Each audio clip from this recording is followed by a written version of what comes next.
Welcome back to Lead with Confidence. I'm your host, JP Warren.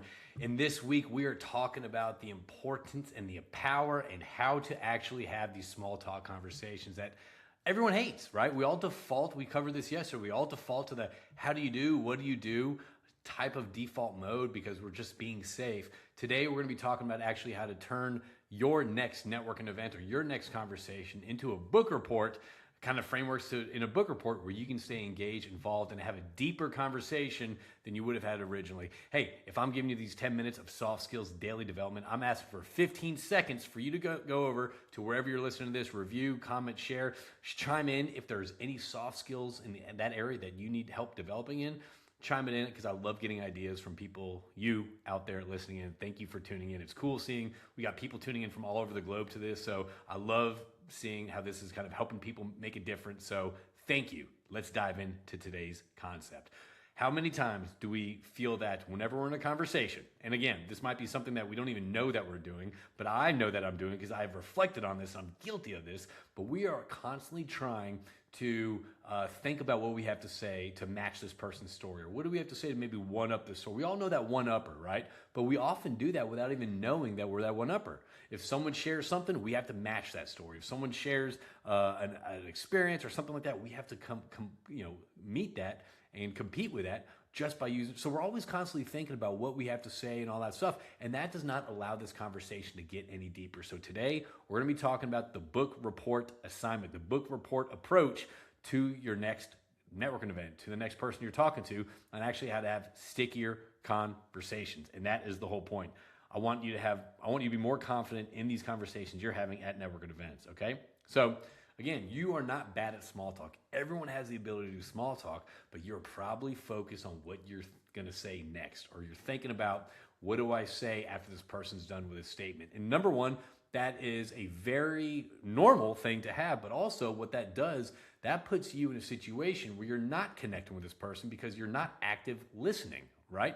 We're going to get an active listening at a future episode, but again, active listening is such a key component to have effective communication in conversations, all right? So most people, we always listen to respond. We're always having a conversation and think about how to respond. I can think about this with my wife and I can think about this whenever I'm kind of before in my career when I was leading these roundtable discussions, I hated silence. So I was always thinking, okay, what's the next story I can say to keep this conversation going, all right? And again, we're all thinking about what's driving our own little buses, all right?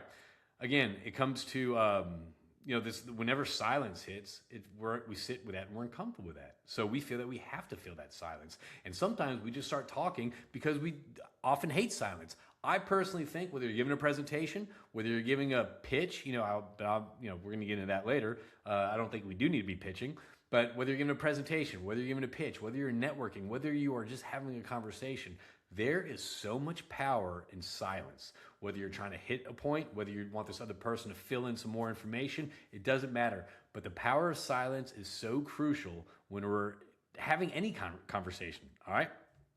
And what happens is whenever you start kind of matching stories, whenever you start this, the other person feels it. Whether they can put their finger on it or not, they feel it, and they just feel that it's not a genuine conversation. So let's talk about actually how to approach these conversations, lead with curiosity, right? And have just deeper conversations that impact you and also the people that you're actually dealing with, all right? So number one, you have to be intentional, all right? I think having intentionality in this day and age is so crucial. So before you actually walk in that room, set your intention. You're going to uncover 3 things that you didn't know about this one person you're going to talk to. Every person you talk to in this networking event, I'm going to learn 3 personal things about each person in this room. So give yourself the assignment, set your goals, set your expectations before you actually even walk in that room, okay? The second thing I want you to do is whenever you're in a conversation, something called doors pop up. These are natural entrances to further the conversation. These are natural entrances to get the conversation going a little bit more. So start recognizing the doors. And usually the doors stem from a feeling, an experience, a statement, something that kind of like pops up that you can actually dive in a little bit more with just asking a couple questions about that one thing. So whether someone says, yeah, I just moved from, Chicago, which I was up there a long time, down to Houston, last week, or whatever it is, right? that is a great opportunity to say, how was that move for you? What brought you down here, right? Did you like living in Chicago? What's your experience in here? Like, you can go through so many different channels and avenues and conversations just by looking for the doors, and just put yourself in their shoes. What would it be like for you if you moved from Chicago down to Houston? What would it be like for you if you were up there and your family's up there and whatever down here, right? So looking out for these doors and understanding when these doors pop up, and just start getting curious about what's behind this door. What's that experience like for this person I'm talking to when they actually had to move, job position, promotion, it doesn't matter. Look for the doors and start knocking on those doors to dive in a little bit more, to get some more depth to your conversations, okay? Another thing is, reflect before you respond.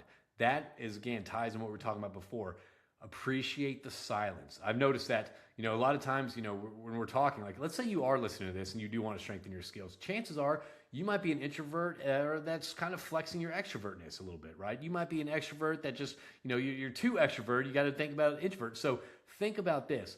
Whenever you are talking to someone and there's silence, people don't like silence. So either you can fill that silence by just kind of like flapping your gums, or you just allow that silence for maybe that other person might have other stuff to chime in, or they can provide. I often use silence when in my trainings I'm teaching sales teams. Appreciate silence when you're asking a question, because sometimes there might be silence and they might want to fill in some more information. So you actually might be uncovering a lot of the root of the problems that they're dealing with versus just that surface thing that they're telling everyone, okay? So allow for that silence. And also, that silence allows you to kind of reflect on what they said. Well, was it tough for them to move to Chicago to Houston? They have family up there. They have a newborn. Man, I remember when I had a newborn, I didn't have any support. What did that look like for me? Maybe you start sharing that common bond, the common experiences, to create that deeper, more solid connection, okay? And then the last thing that you can do is ask that second question. Oh, they say, hey, it's difficult for me to move here to here. They say this. It is extremely have that second question, like, what made it difficult? What's been the biggest challenge? What have you appreciated about the move, right?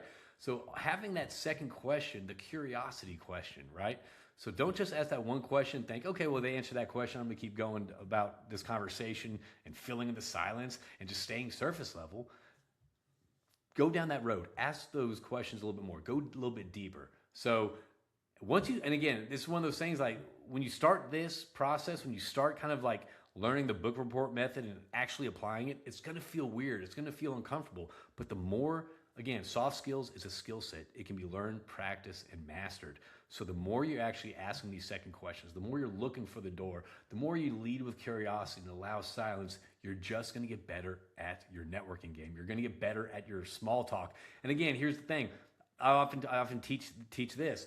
Whenever you are talking to someone, and I remember when I first started my career, I felt like I constantly had to fill the silence in the room. I constantly had to say something. I had to fill the silence.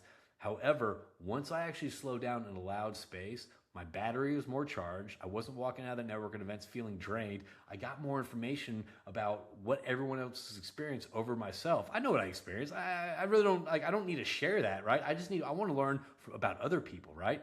Once I actually started shifting my approach and allowed silence and just started asking questions, what that does, whenever you start asking questions about somebody on themselves, it releases dopamine in their mind. People like talking about themselves. So the more questions you ask, the more you lead with curiosity, people are going to walk away from that conversation with you thinking, wow, I really like that conversation. I don't know why, but I enjoy talking to JP. I don't know why. Well, chances are they probably talk for 90% of the time, but they're talking about themselves and it's releasing dopamine. And also, I'm learning a lot more about that person. So again, be curious, look for the doors, allow for pause, and again, ask those deeper second layer questions. All right? Good luck out there, everyone. Start practicing your small talk, your skills. Start approaching this as a book report. Lean in with curiosity. And at the end of the day, have fun with it. If you're not having fun with it, it's going to come across very stale. Just have fun with it. It's a conversation with someone, and who knows, you might make a friend out of it. So thanks for tuning in. If you are enjoying this, share this, tag it, like, all that fun stuff. That keeps me inspired. That keeps me motivated to do this. I just appreciate everyone out there that are spending time to level up your skills for your success. So we'll see you soon on the next Lead with Confidence.